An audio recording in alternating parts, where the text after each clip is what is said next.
Hello, my name is Johnny Connolly and I'm based in the Centre for Crime, Justice and Victim Studies at the School of Law in the University of Limerick. And it's great to be able to talk to you today about this study, this piece of research that I did called Building Community Resilience, Responding to Criminal Networks in Dublin South Central.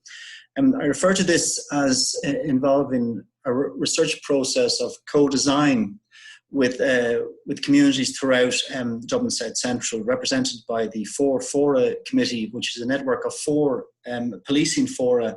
going from Ballyfermot into the south inner city that has emerged and come together in recent years to try and develop sort of coordinated and sustainable responses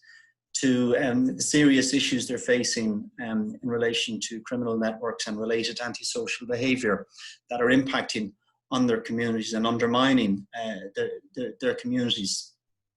But I also want to set the research into a sort of a deeper context of the response, the policy responses to the drug issues and related research over time,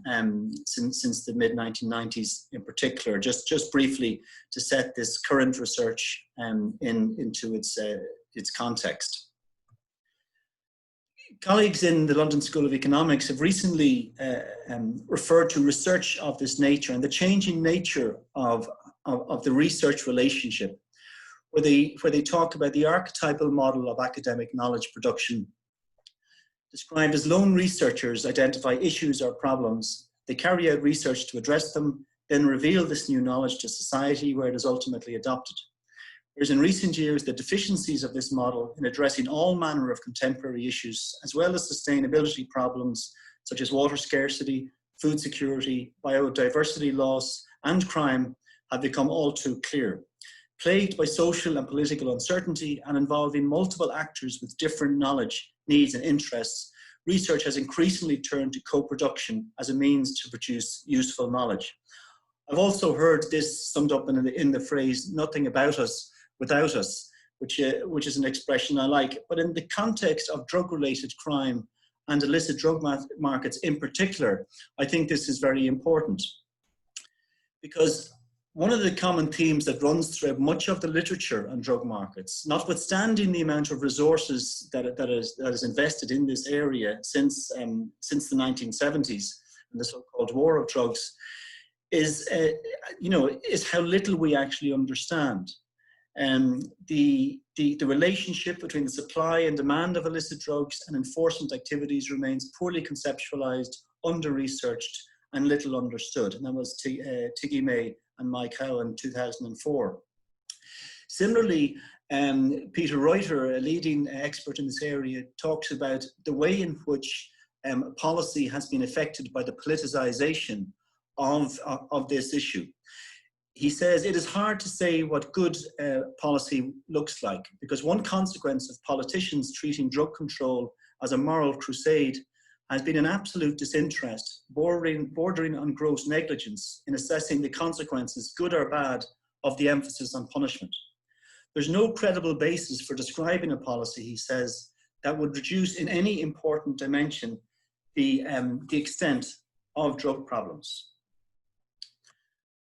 And in the absence of research and reliable evidence about the nature of illicit drug markets, how they function, and who typically populates them, certain taken for granted assumptions or stereotypes have emerged to fill the gaps in knowledge. On the one hand, there are the problematic or dependent drug users, stigmatized and demonized as slaves to the exaggerated and distorted powers of drugs such as heroin. On the other, journalistic and television exposés, usually based on unnamed drug law enforcement sources, present a Hobbesian spectacle of an inherently violent world populated by evil drug dealers. Now, although it's not being denied, of course, that the drug trade can be extremely violent, representations such as these pathologize drug dealers and drug users, and they fail to understand or contextualize them in terms of their relations within a market process. Consequently, the prevalence, function, and impact of violence, for example, particularly in marginalized communities where the drug trade has the most pernicious effects, is poorly understood. An example of this is the term gangland, which has come to prominence in recent years and is commonly used both in the popular and broadsheet media and at policy level to describe violent activities associated with the illicit drugs trade. Now, while we understand that crime sells papers, what is of concern is where this sort of simplification and dramatization of these complex social problems begin to impact on policy. In July 2014, the Oireachtas Joint Committee on Justice sought submissions from the public on the effects of, and I quote, gangland crime on the community. Ultimately, the Joint Committee went on to look at the innovations being introduced in Portugal in terms of decriminalisation. But a problem here is that it can favour representations, when they take hold like this, they can favour a law enforcement approach over and above all other approaches. And we have seen this particularly in what the late Paul O'Mahony referred to as the watershed in the Irish drugs situation in 1996 with the murder of Veronica Guerin, and the introduction of a series of quite draconian legal measures that have been described by academics as legislation by moral panic, which was more a symbolic response to this crisis than anything else. Mandatory sentencing laws, changes in the bail laws, laws around organised crime, and a variety of different measures that were introduced with very limited, and it's not as if some of these mightn't have had an impact, but there was a very limited discussion or evidence to inform these laws or the impact that they would have. And from a perspective that supports evidence-informed policymaking, a number of problems arise. First, I suppose, raised this emphasis on a law enforcement approach, and also an analysis of market structures, this hierarchical market structures, and how this has contributed also to a legislative and policing approach that rests on a dubious premise, one that can be summed up as targeting Mr. Big. It's difficult to approach this or to reconcile this approach with the albeit limited academic research that exists in the area, and some of which I'll touch on, which views the drugs trade as involving diverse networks of literally thousands of people, many of whom have no knowledge of each other. A second related problem is that these strategies are developed with little reference to the lived experience of individuals in communities with actively operating drugs markets. And as a consequence, the impacts, albeit often unintended, that such drug law enforcement policies and strategies can have within and upon such communities are poorly understood. At the same time, in 1996, where you had this legislative response, you also had communities marching and protesting and demanding, as a response where there was a huge increase in drug-related deaths amongst children, and they were demanding some sort of clear and coherent and sustainable response by government at the same time. Equally, you had the Rabbit Report, which emerged in 1996, which ultimately would inform the National Drug Strategy, which was a coherent strategy with an infrastructure that looked at local communities and their impact on this policy, and that would sort of develop a sort of a more evidence-informed approach with a number of different pillars that would inform the future of the response, that would bring from the highest level of government to local community structures that would inform the future responses. Also, what we saw was the emergence of an evidence base with, for example, the National Advisory Committee on Drugs and a number of different groups part of this trying to inform future research in the area.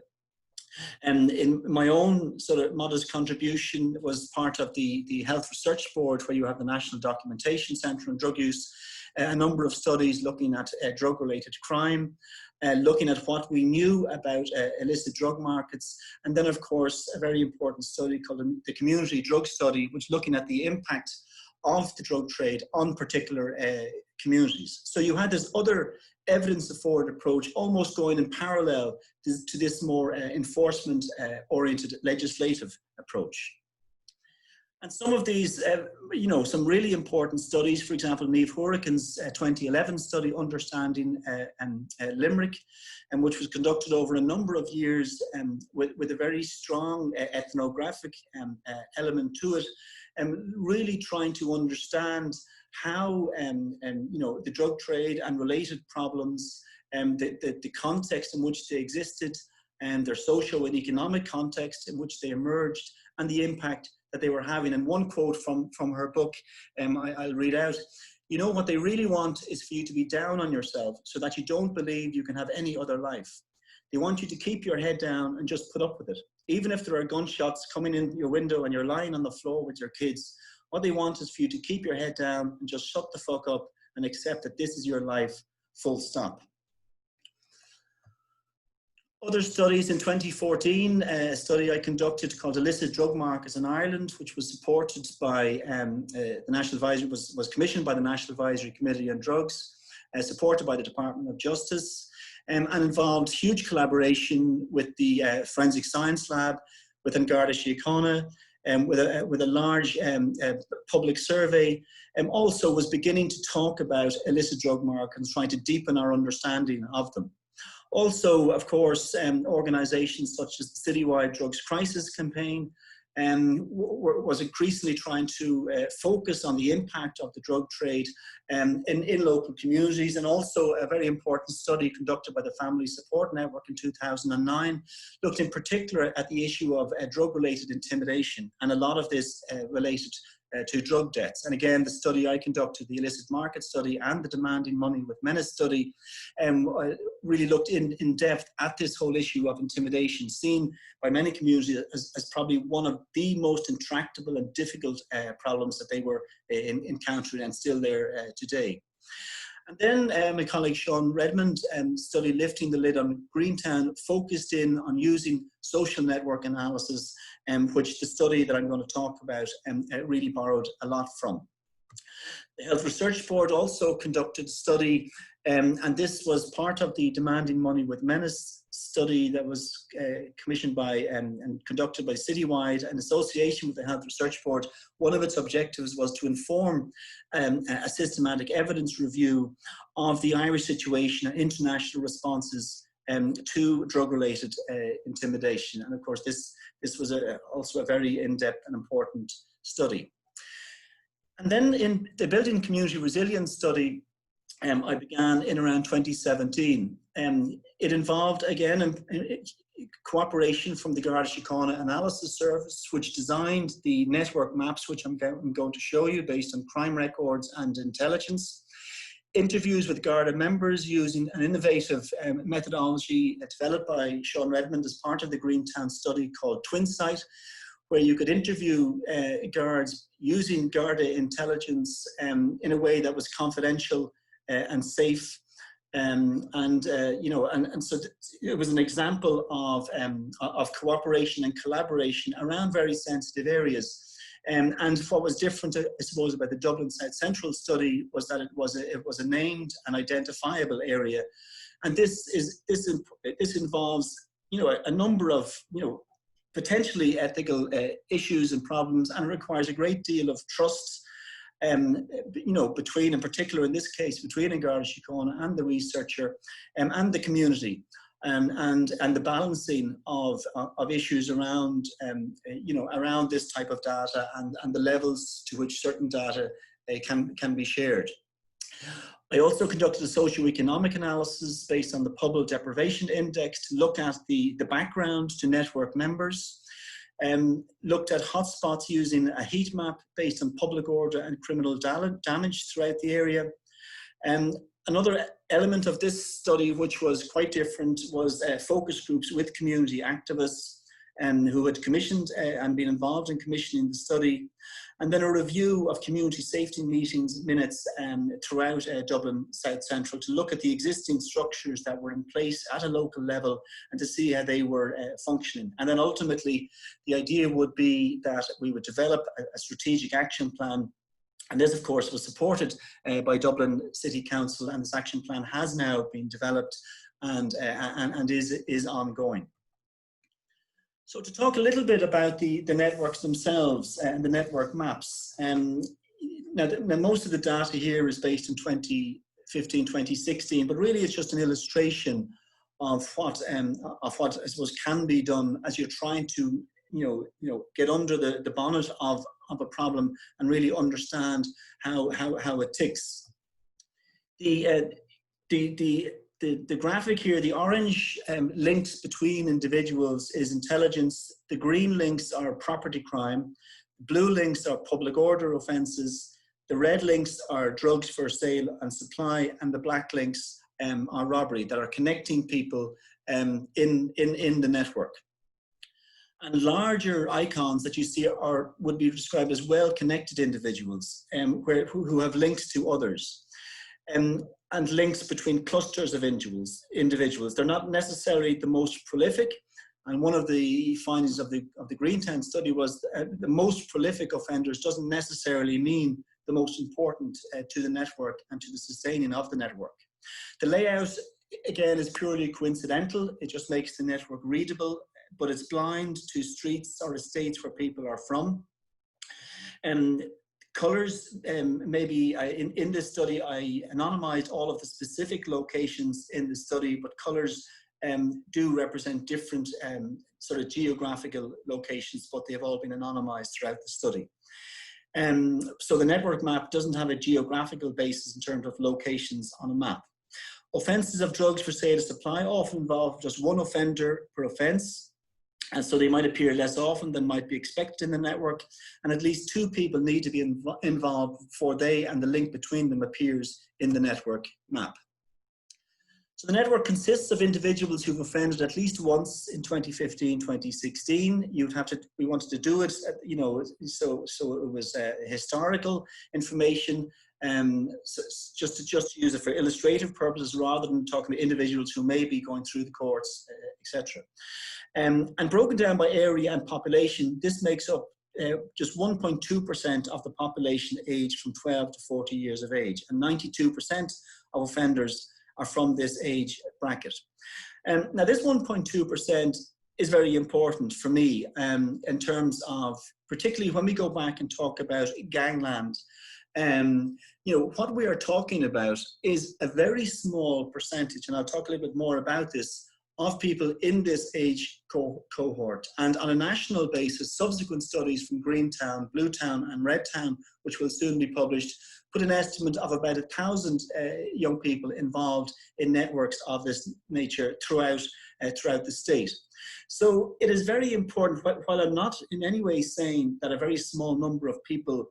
can't create a lot of chaos in a local area, it is very important to see that this is, the scale of this is one that is manageable, and it is important to have that sort of, try and develop that realistic sense of the problem, however complex it is, that look at the size and the shape of it. 28% of network of individuals have offended once in the 2 years, 16% twice, 21% have offended 10 or more times over the 2 years. And of course, a lot of these offences would be unreported and unrecorded.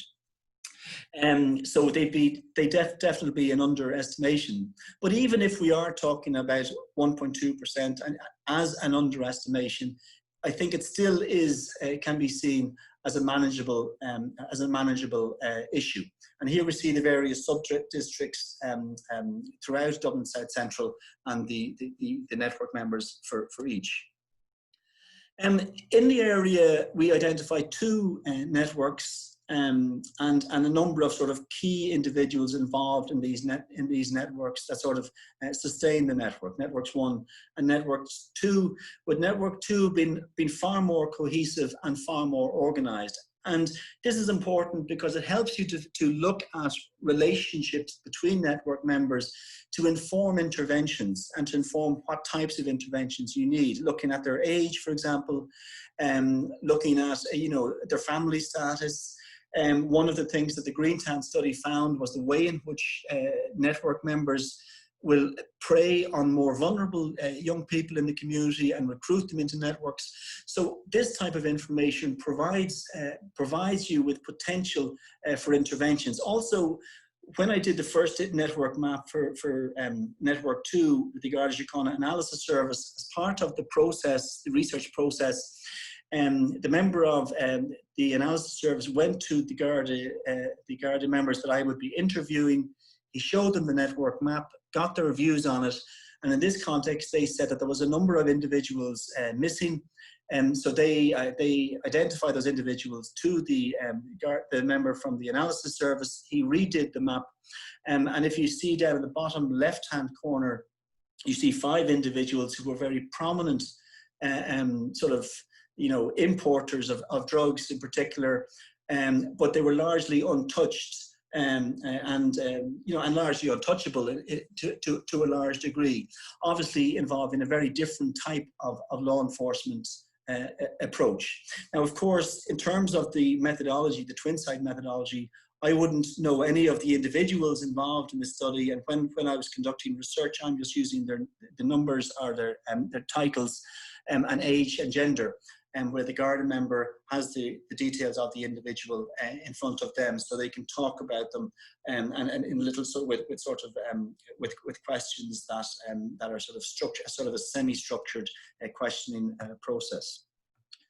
Another thing we did was we looked at the residence of key individuals and links between the 2 networks throughout South Central, and this was quite revealing in that it showed a lot of individuals from across the 2 networks were connected themselves. And if you see the black spots with the circles around them would be individuals that are across both networks, living in a very, very small location with very strong links to each other. We also, and this is another one of the aims, was to investigate the relationship between the key socioeconomic indicators and the operation and impact of such networks, and including the factors that facilitate resilience in these communities. And one of the things that we found here was that, unsurprisingly, given what we know about the social factors that underline a lot of crime of this nature, that the vast majority of network members were in the D to F categories, marginally below average to very disadvantaged in the areas from where they were originally from or where they lived, allowing for the fact they may have moved properties, moved in between. But the vast majority of network members were from these marginally below average or disadvantaged or very disadvantaged locations. We also wanted to look at the impact the networks were having on people, and so we conducted a heat map with looking at hotspots for public order, criminal damage and assault throughout the area. And the idea here would be to inform future responses, future policing and community safety responses, where they could focus on particular locations that were identified as problematic through various meetings of local fora. Areas that are specific locations or specific problems, not necessarily hotspots, but specific problems that were undermining the community, that were having a major visible impact on local residents, perhaps in terms of fear for elderly people, for example, so that these could be a focus of future problem-solving responses. And then we looked at the numbers of offences being committed by offenders in the area, and again, very small number of individuals being responsible for quite a high number of offences, and again, understanding that this may be underreported. And one of the findings that came from the Greentown study was that key offenders are not necessarily prolific; they don't get caught and have others working for them. So, in terms of targeting offenders, you need to understand the crime landscape, the networks, and offending rates. With interviews with Garda members, some of the sort of the key themes that came out was loose connections across Dublin South Central between networks. That a lot of the connections were historical, between families or between people who'd been to school together. That there was a strong loyalty to the local area, and they concurred that there was two networks. Now, at the same time, a much more in-depth study, such as like what Greentown has done and his subsequent studies, you could probably show multiple networks in an area. But based on this study and a small number of interviews, saw two networks emerging.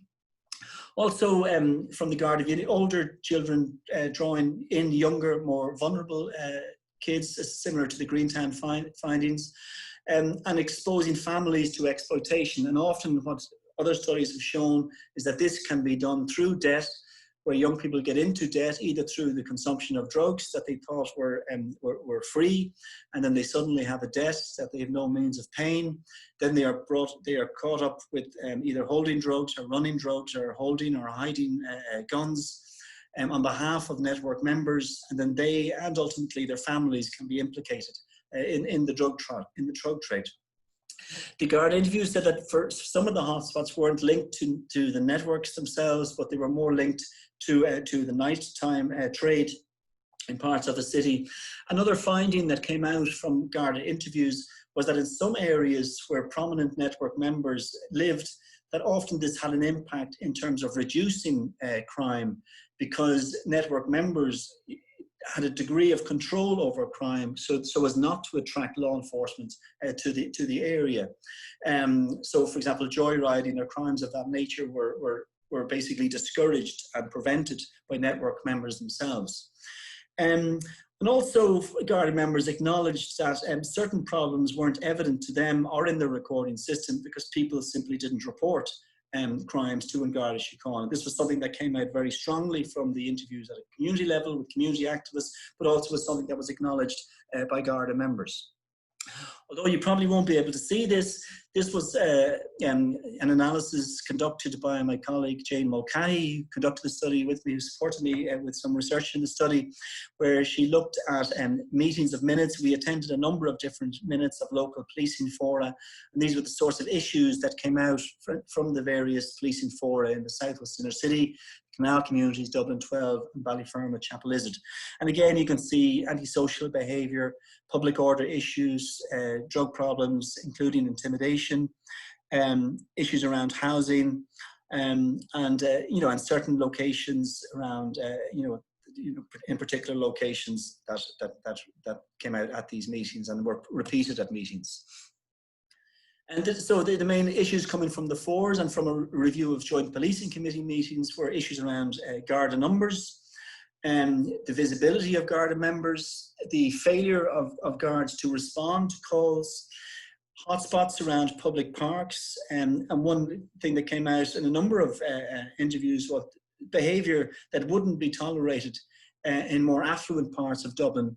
And a feeling and a perception that the policing response was unequal and unfair,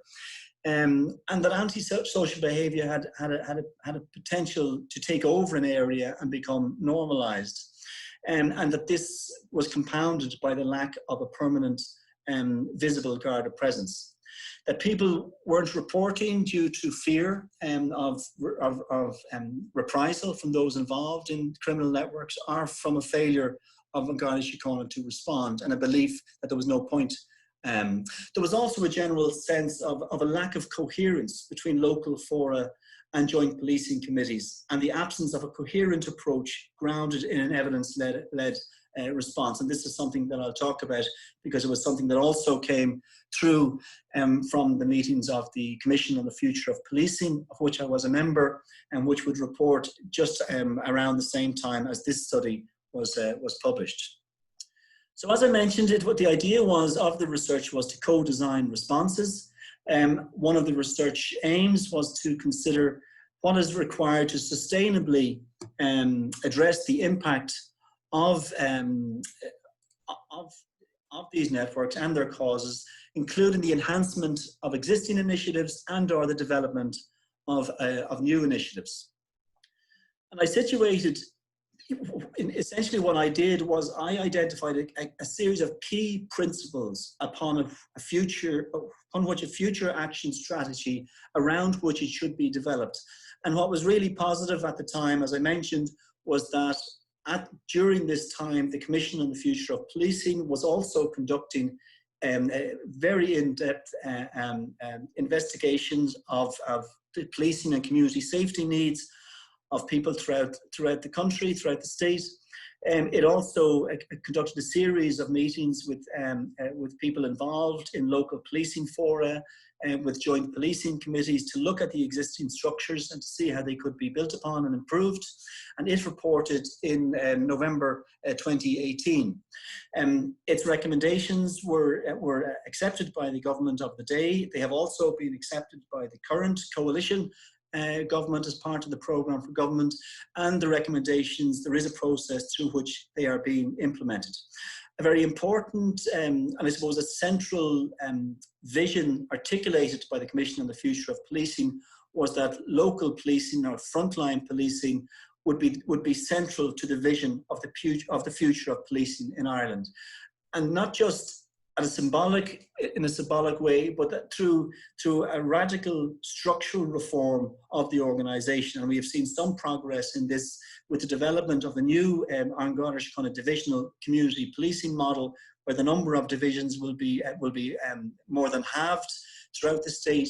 I won't go into that in more detail, but central to this whole restructuring of the organisation is that visible frontline community-oriented policing and interagency approaches are central to the vision of the future of policing, where all different agencies have a role to play in policing, with policing seen as a broad concept incorporating community safety that is not just a function of An Garda Síochána or the police, but that involves numerous different organisations and entities that have a role in this whole area. And also this will be reflected in a new Policing and Community Safety Act that is currently in the process of being developed, and I believe will be legislated for very, very soon. One of the things that came out strongly from the study I mentioned recently by the Health Research Board, looking at the international evidence, is how important it is to develop responses in association with the communities most affected through a process of consultation and design and co-design. One of the things that the Policing Authority, and this is a quote from the Policing Authority in its sixth report, where it said there has been little discussion of the communications plans for the new divisional model of policing internally within An Garda Síochána as an organisation, but also for the communities affected and how this might allay fears. This will be very important in framing the model, the new divisional model positively, and setting out the real potential benefits in service delivery for communities. Now, I'm pleased to say that the Policing Authority has done quite a lot of work in this area, reaching out to local communities and to localised structures, particularly in the context of the policing of the COVID-19 pandemic, and a number of they have conducted, I think, published 5 reports on the policing of this, and there has been a very positive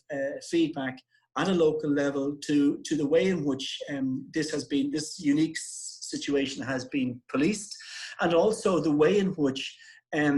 greater community engagement has been facilitated in this new form of policing. So in a way, I think one of the positives to come out of this awful pandemic will be, I think, that hopefully we will be slightly ahead of the game in the terms of bedding down the reforms of policing that have been proposed by the Commission on the Future of Policing. And the localisation is very important. As one leading academic, Trevor Jones, puts it, much concern about crime and insecurity is firmly rooted in the characteristics of local areas. For similar reasons, sources of legitimacy and trust of policing bodies are also fundamentally local. The development of vibrant democratic fora that can provide a positive input into local policy decisions regarding policing and security provision must be a key objective of any reform in the current system of police governance. And one of the things that the Commission found was that although a lot of these localized structures, from joint policing committees established as part of the Garda Act in 2005 and local policing fora, and many of which emerged prior to 2005, for example, one of the first was in the North Inner City in Dublin in the early 2000s, that a lot of these structures are, have great potential, but they are not properly resourced, they are not properly coordinated together to perform a coherent localized means of policing and community safety. Also, and this was a contribution that my colleague Jane Mulcahy brought to the study, was the whole area of early childhood trauma informing responses. This was something that came through in quite a number of interviews, particularly with Garda members talking about young people that they had been working with and supporting for many, many years, and multiple agencies supporting them with many serious problematic experiences from childhood. And so any response must be cognizant of these very challenging and complex problems that many young people have. And so the importance of combining a care and a control response. I also mentioned the importance of restorative practice, which are being developed in a number of areas, and particularly because, as I mentioned, and one of the things that came out of this study and previous studies, is people's reluctance to engage with the guards or with the criminal justice system, because they don't see either policing or the prosecution of individuals as serving their needs in terms of developing the response, the type of response for them in a safe way. So this is a really important issue, and it does call for more imaginative approaches, including those that have been developed within restorative practice, to find solutions that are meaningful at a community level to these types of complex problems. And also one of the issues, and this is not new, of course, the SARA model, but that one of the problems that many people feel is that there is no clear, coherent, problem-oriented approach. One of the things that the Commission on the Future of Policing highlighted, that often for many communities, and often what the police organisation, both here in the UK and the United States, mostly what they are dealing with, 80% of the time, are non-crime issues, but they are often associated with public harm. They might be to do with addiction issues, mental health issues. So the importance of approaching issues from a problem-centred, problem-oriented approach, and develop with an evidence base, that particularly an evidence base that is rooted in local experience, such as has been developed through the Community Crime Impact Assessment as part of the National Drug Strategy. This is a model that has been developed in a number of areas, and with the Citywide Drugs Crisis Campaign is involved with this. But looking at local information and developing responses involving local communities and local groups and local agencies, and trying to look at the impact of those interventions, both positive and negative, unintended consequence. And in this way, through such a model, people can then begin to see positive progress being made in the issues that they are confronting. You will not solve all of the underlying issues, the social, the structural issues, but people can see change in their lives and in their experiences through a sort of a problem-oriented approach, where people are all focusing on the problem together and on developing solutions together. And then an important point, and this was in its report, the Commission on the Future of Policing highlighted human rights as the first principle of what policing is all about. And of course, we have the public sector equality and human rights duty, which all public service bodies must abide by. But I think in this area, in my own experience of doing research in this area, is that often human rights is not perceived as something that incorporates communities and their concerns. And so we must approach human rights from a balanced perspective, in a way that looks at the rights of those the accused, as suspected offenders, or those who are prosecuted or detained, but also the rights of communities to live in safety and without fear, to be able to raise their children safely and without fear of crime or fear of exposure, and also to look at the way in which for example, the drugs economy can impact on young people, and the way in which, in particular, as I've said, vulnerable young people can be caught up in criminal networks from a very young age. Because these networks exist and function in their area, provide an alternative, illegitimate economic structure in those areas, and those young people, their rights should also be respected. And this was something that the Community Policing, the Commission on the Future of Policing, articulated very strongly, that frontline police must always act in accordance with human rights law, taking a balanced perspective on the rights of arrested or detained persons, those of the wider public, and the rights of victims. And this was something that came through very strongly. But I think it is important that, and I'm doing work currently with the Irish Council for Civil Liberties in this area, where we're looking at how we can broaden an approach to human rights that looks at these types of issues from the ground up. And then finally, I want to finish on the Greentown model that has been developed by the REP team in the School of Law, in association with the Department of Children and Youth Affairs and the Department of Justice. And a new program is going to be developed over the next couple of months within two locations, two anonymized locations, which is what I refer to as a whole systems approach to criminal networks.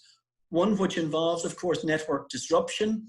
which would be led by An Garda Síochána, but also a program that looks at how you support communities in developing community efficacy, developing their ability to be resilient to such networks, and also a program that involves intensive family support and supporting children and self-determination, the development of their own agency as children, so they can resist the lure and the temptation of the cash and the goods that are offered with such networks, and can develop a sort of a means, although challenging, to build up their own self-esteem, so they don't see networks as the only thing in their area that can provide status or self-esteem, but they can find it in other ways. And of course, what this requires, finally, is a pro-social opportunity structure. What the illicit drugs trade brings into some areas, particularly those areas with trying to cope already with poverty and high levels of unemployment and social exclusion, is that they provide an illegitimate opportunity structure for many young people, and access to cash and the goods that young people all over strive for. And so it's incumbent that we provide a pro-social opportunity structure for young people, so they are not so easily drawn into these criminal networks. I'm going to finish on that point, and I look forward to your questions and comments by email or otherwise. So thanks for listening, and I hope you got some benefit from that, and I look forward to talking to you again. All the best.